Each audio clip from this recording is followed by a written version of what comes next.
Oh, you thought this show was gonna be about contouring makeup? No!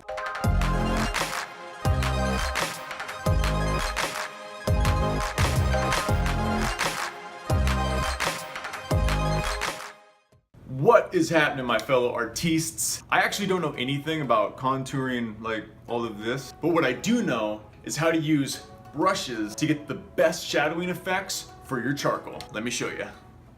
B-roll it.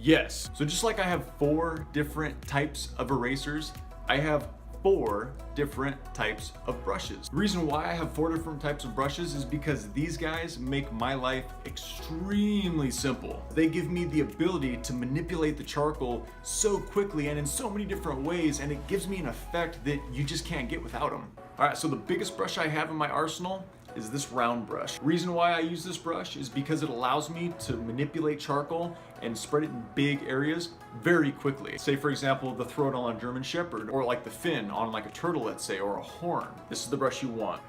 Second brush, it's a square brush. Reason why I use something like this is for like 45-degree angles or 90s if you're into like architecture, if that's what you like to draw with charcoal. This brush is amazing. I highly recommend that you have something like this for those really sharp edges, no matter if you're doing animals, buildings, landscapes, whatever. These two are almost the same size, but they, believe it or not, they used to be square brushes, but I snipped both of them off with some scissors so that they gave me an edge to work with. This guy's pretty good for like noses and mouths and ears, but when it comes to those really specific places like, you know, retinas and eyeballs or moisture on the tip of like a dog's nose, the smaller, the better. I highly recommend you guys have at least 2 small brushes to go in and get those really finite details.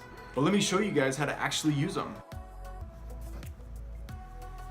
All right, now it used to be that I would smudge and make shadow effects with my finger, but we all know how that doesn't necessarily work out all the time.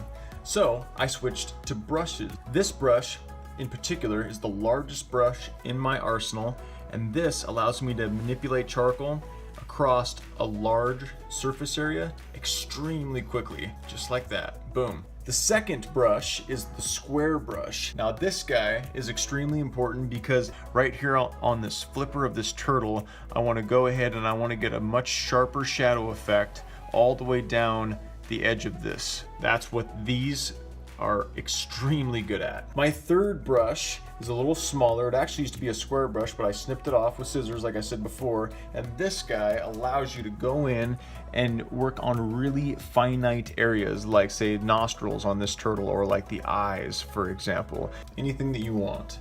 And then the fourth and smallest one that I have looks exactly like the one that I just showed you, only it's a little smaller, because when it comes to those finite details, like going underneath here, say for example, you can never have a small enough brush.